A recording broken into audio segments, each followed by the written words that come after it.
muito bem-vindos a mais uma aula, mais um bloco aqui de Estatuto da Criança e Adolescente no canal do YouTube do IBV Cursos.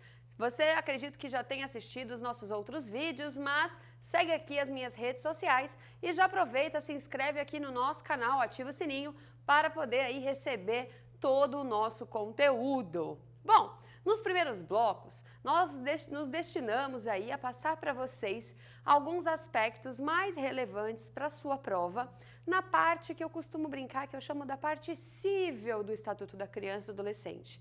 A partir de agora, nós vamos começar a entrar na parte que a maioria de vocês mais gostam, né? A parte do ato infracional, a parte dos crimes, que aí é que fica um pouco mais interessante. Eu já aviso para você que dependendo do concurso que você for prestar, essa parte é mais relevante, principalmente aí se você estiver focado em carreiras policiais.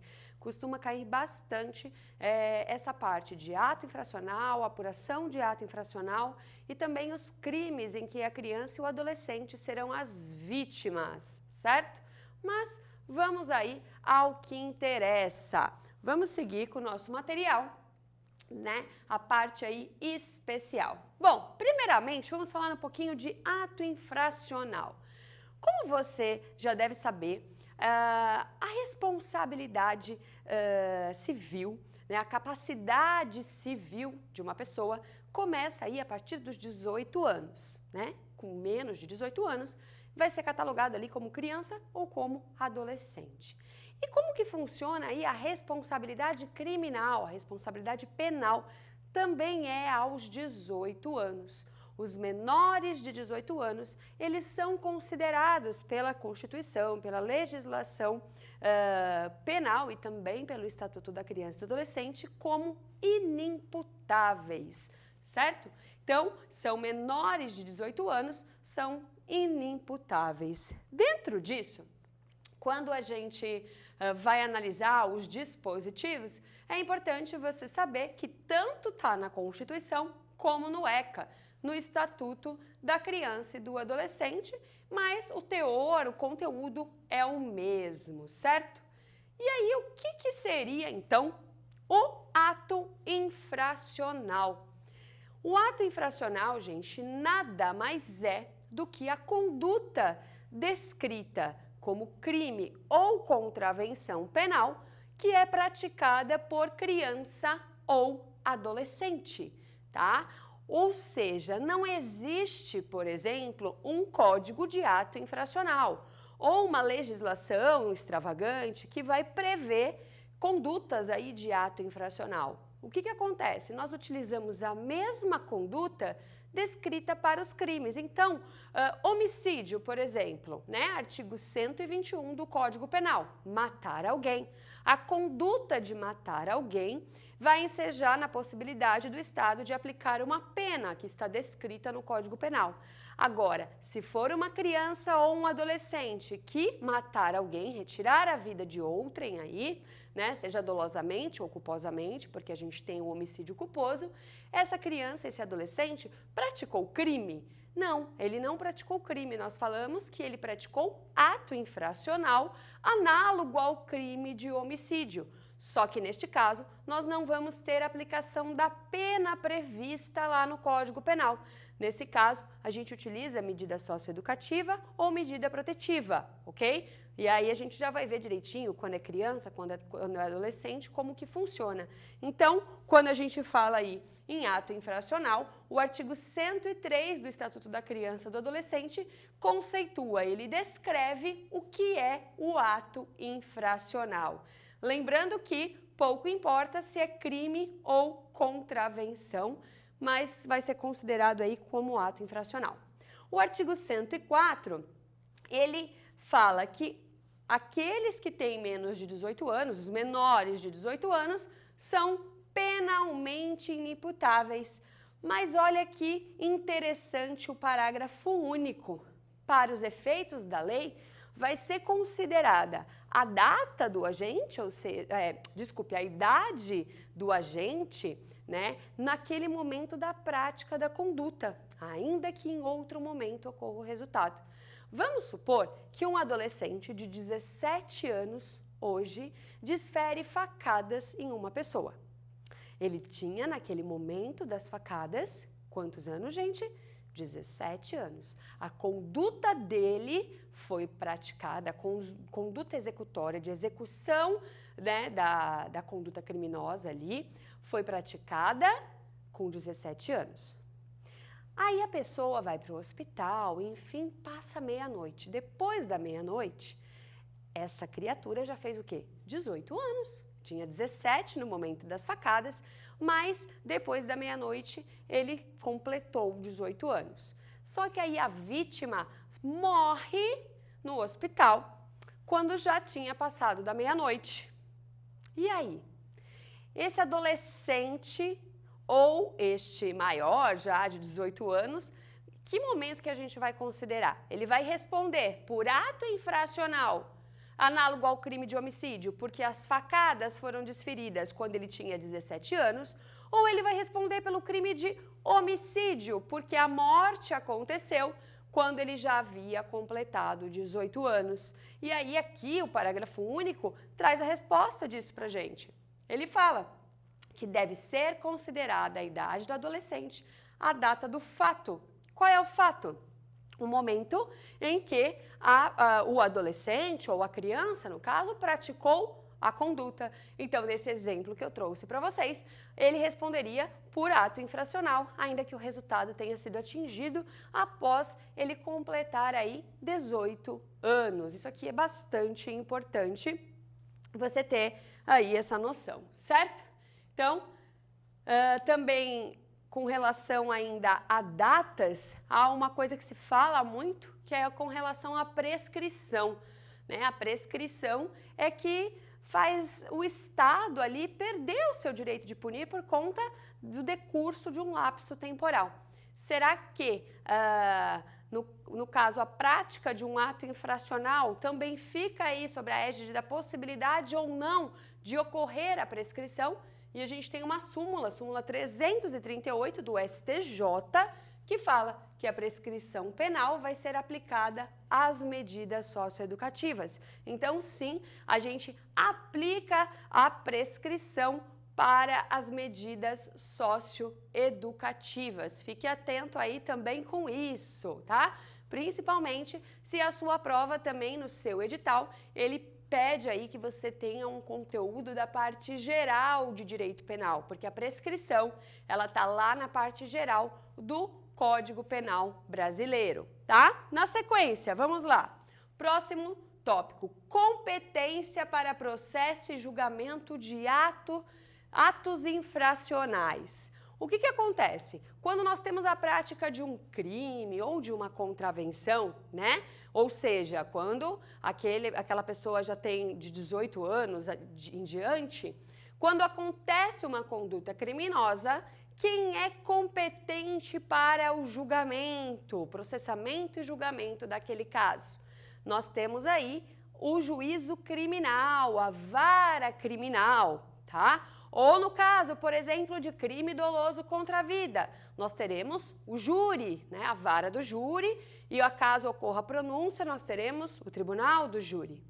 E como que funciona aqui quando se tratar, por exemplo, de um ato infracional praticado por adolescente?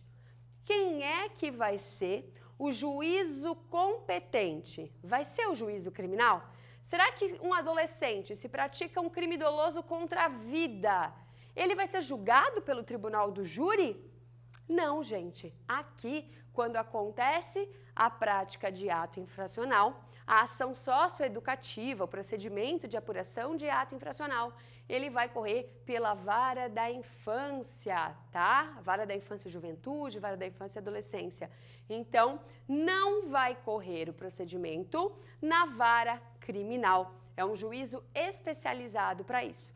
Acontece que em alguns lugares a gente tem cumulação de competência. Existe apenas uma vara naquela cidade, naquela comarca, que cumula tudo. Nesse caso, óbvio que vai ser ali, mas ainda assim, no momento em que aquele magistrado estiver analisando aquele caso, é como se ele fosse o juiz da vara da infância e adolescência. Não corre pela vara criminal, ok? Fiquem atentos também com isso. Bom, Quando a gente tem a prática de um ato infracional, é importante nós lembrarmos que existem vários direitos e garantias individuais. Quando a gente fala de direitos e garantias, na verdade, direitos fundamentais, garantias individuais, são inerentes a todas as pessoas. Se a gente for parar para pensar aí no processo penal, com a prática de um crime, com a prática de uma contravenção, vários direitos e garantias são dados para aquela pessoa que está sendo investigada, que está sendo posteriormente acusada, que está sendo ali processada criminalmente. Aqui, no Estatuto da Criança e do Adolescente, por óbvio que nós também temos direitos e garantias que devem ser observados.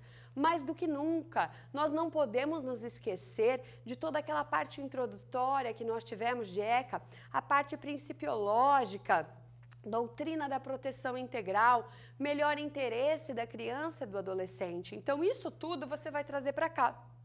Toda aquela visão que você tem de direitos fundamentais também vai ter aqui diretamente, vai respingar nessa parte, tá? Só para vocês terem uma noção, olha o que fala o 106. Nenhum adolescente será privado de sua liberdade senão em flagrante de ato infracional ou por ordem escrita e fundamentada da autoridade judiciária competente.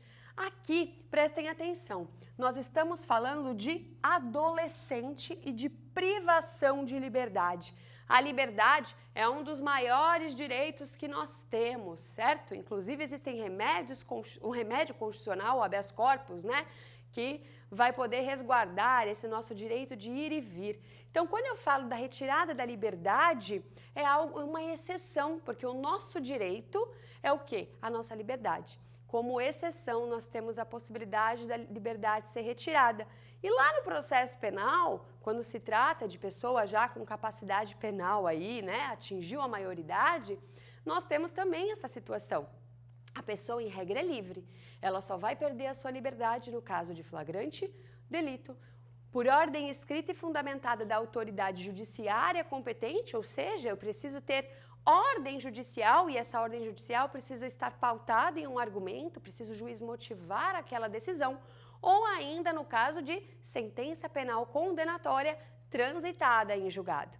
Quando a gente vem para cá, para o Estatuto da Criança e do Adolescente, é muito próximo o paralelo que se faz. Ele fala em flagrante de ato infracional, né? É uma possibilidade da retirada da liberdade do adolescente, mas atenção, o adolescente nós não vamos dizer que ele foi preso, ele é apreendido, tá? São coisas aí distintas em termos de técnica de nomenclatura que o legislador utiliza, até porque o procedimento também é um pouco diferente.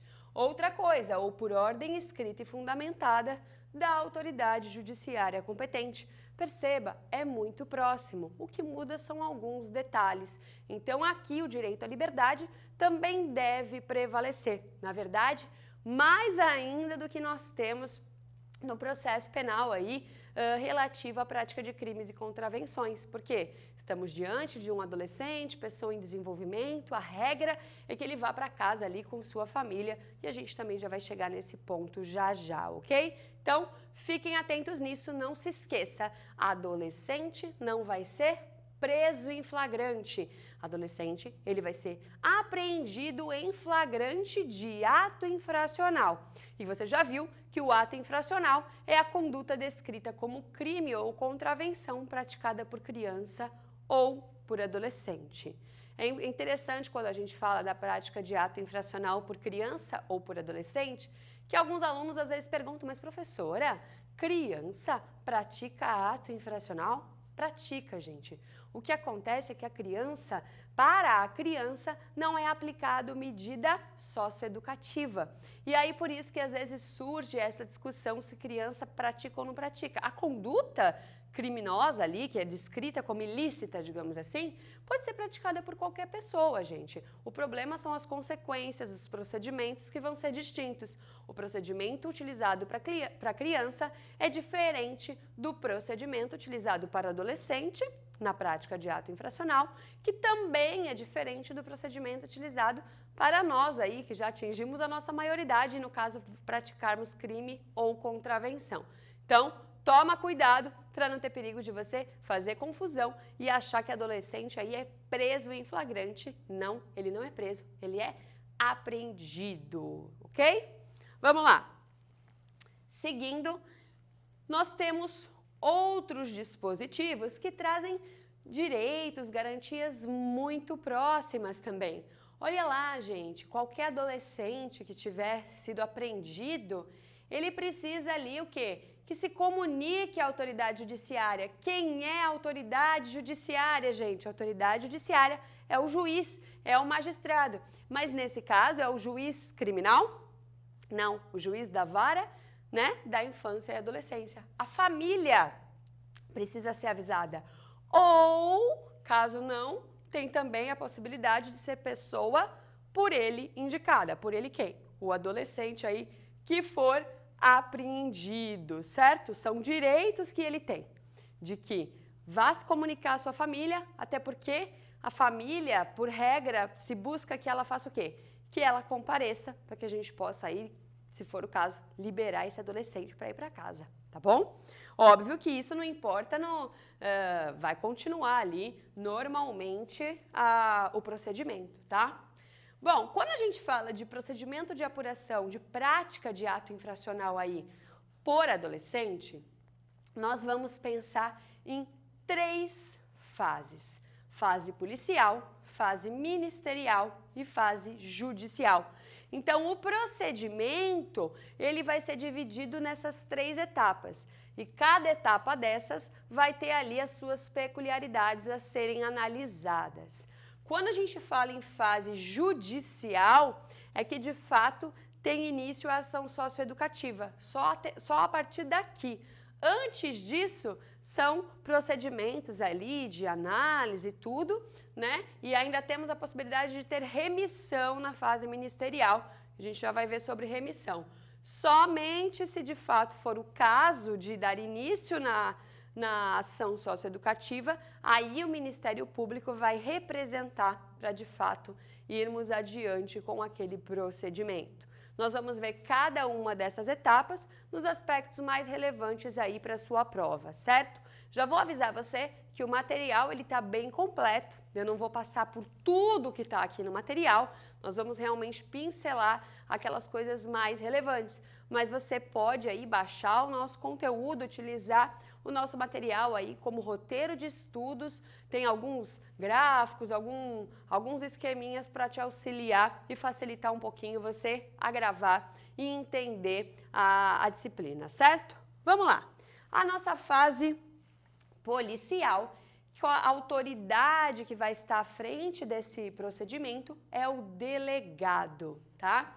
E eu já falo para você que quando a gente fala de delegacia, em alguns locais, não são todos, existem delegacias especializadas, tá? Delegacia específica para receber aí os menores infratores, tá? Flagrante, existe flagrante de ato infracional? Existe, tá? Mas é flagrante de ato infracional e aí o adolescente não vai ser preso em flagrante, ele é apreendido, tá? No momento ali da prática do ato infracional ou que ele acabou de praticar o ato infracional, a gente usa muito a analogia à prisão em flagrante, mas aqui a gente não pode esquecer que é apreensão em flagrante de ato infracional e não prisão.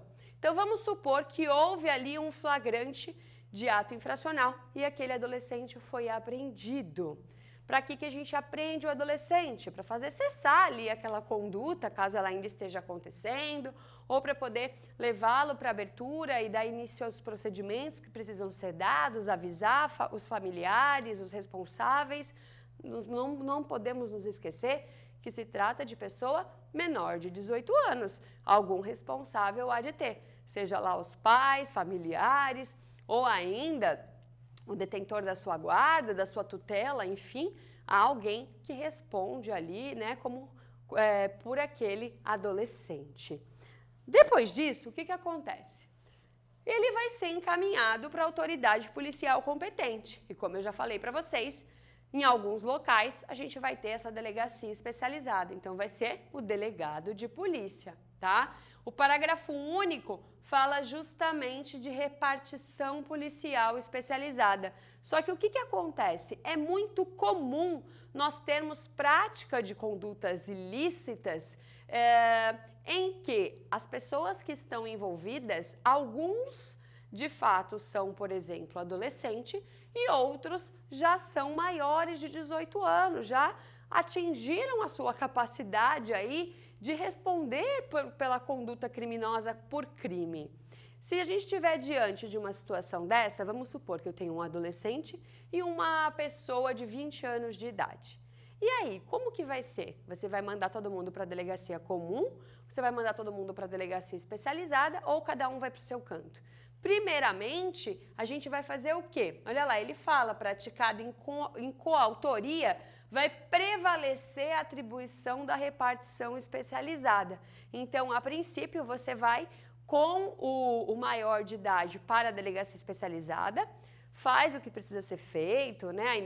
Inicia o procedimento, posteriormente, o adolescente fica e aí o maior vai ser encaminhado para a delegacia ali compatível para a adoção dos procedimentos compatíveis com a responsabilidade que ele pode ali de fato responder, tá? Agora o adolescente fica, mas ele é levado para poder fazer a oitiva, aquela coisa toda, depois ele vai para a delegacia comum e aí o procedimento dele não vai correr pela delegacia especializada. Então desmembra isso, mas somente em um segundo momento, certo? Isso também é bastante importante.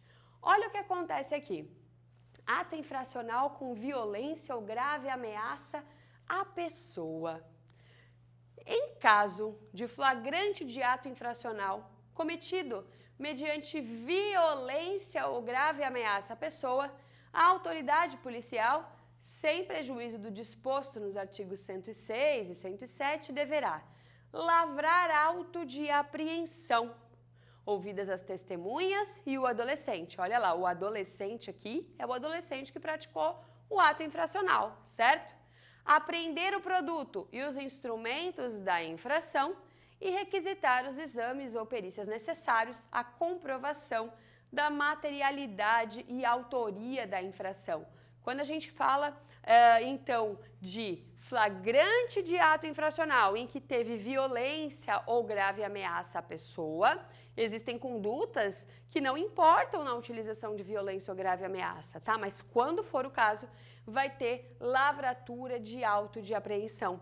Para vocês fazerem um paralelo aí, lembra lá do flagrante de crime? A gente faz o quê? Lavra o auto de prisão em flagrante. Aqui vai lavrar o auto de apreensão, ok? Então, quando tiver violência ou grave ameaça, ou ambos, certo?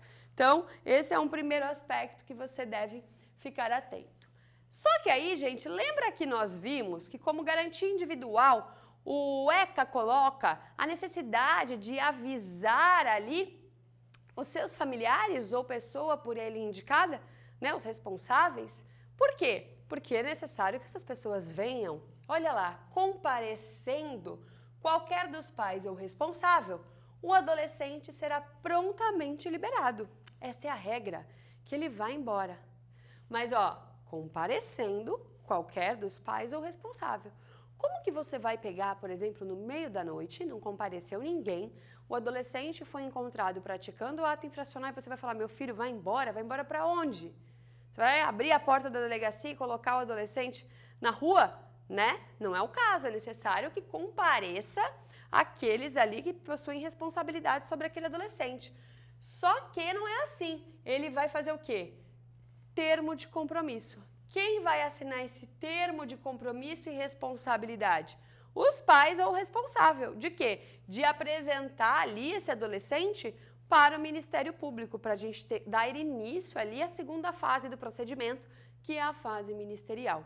Então, comparecendo qualquer dos familiares ou responsável, aí a gente vai ver se é possível já ocorrer essa liberação, que nem sempre vai ser o caso, tá? Mas primeiro busca-se fazer isso, ok?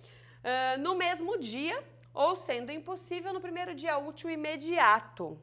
Ou seja, a apresentação do adolescente para o Ministério Público, em regra, se faz no mesmo dia. Se não for o caso, no próximo dia útil. Só que a gente tem aqui uma exceção. Como eu disse, a regra é a liberdade. A liberdade, vai embora para casa, meu filho. Agora, caso a gente tenha uma conduta com uma gravidade aí, né, com uma relevância um pouco maior, se esse ato infracional for de maior gravidade, o que a gente vai fazer, né? O adolescente aí vai ter a necessidade, talvez, de permanecer sobre internação. Para quê? Garantia de sua segurança pessoal, aqui a preocupação é com a própria segurança do adolescente, tá? Ou a manutenção da ordem pública. Então, a regra é que ele seja liberado. Agora, pode ser que ele fique internado. E essa internação, né, que vai se ensejar ali na manifestação para uma possível internação, é uma internação provisória, que é uma exceção. A gente vai conversar mais adiante um pouquinho aí sobre essa internação, certo? Bom, na sequência, o 175, ele fala nos casos em que não ocorrer a liberação do adolescente. Nesse caso, ele deve ser encaminhado ao representante do Ministério Público. Na verdade, o encaminhamento do adolescente para o Ministério Público, ele vai acontecer de qualquer jeito. Tanto ele ficando internado quanto não, porque lembra, para ele poder ser liberado, os pais vão prestar o compromisso de apresentá-lo para o Ministério Público, ou seja, tem uma diferença de como vai se chegar ao Ministério Público, mas em ambos os casos ele vai ser levado ao Ministério Público. Aqui é óbvio que o próprio Estado é que vai fazer esse encaminhamento, tá? Juntamente com cópia do auto de apreensão ou aí, no caso do boletim de ocorrência. Sendo impossível a apresentação imediata, porque às vezes naquele exato momento não dá para fazer, e aí ele vai fazer o quê? Encaminhar esse adolescente para uma entidade de atendimento, que aí essa entidade faz a apresentação do adolescente, mas aqui tem um prazo de 24 horas, o mais rápido possível, porque é um procedimento, a apuração de ato infracional é um procedimento bastante célere. Mas a gente já vai ver no próximo bloco mais alguns aspectos aqui para darmos continuidade nesse procedimento que nós já estamos chegando na fase ministerial. Não sai daí que já já tem mais.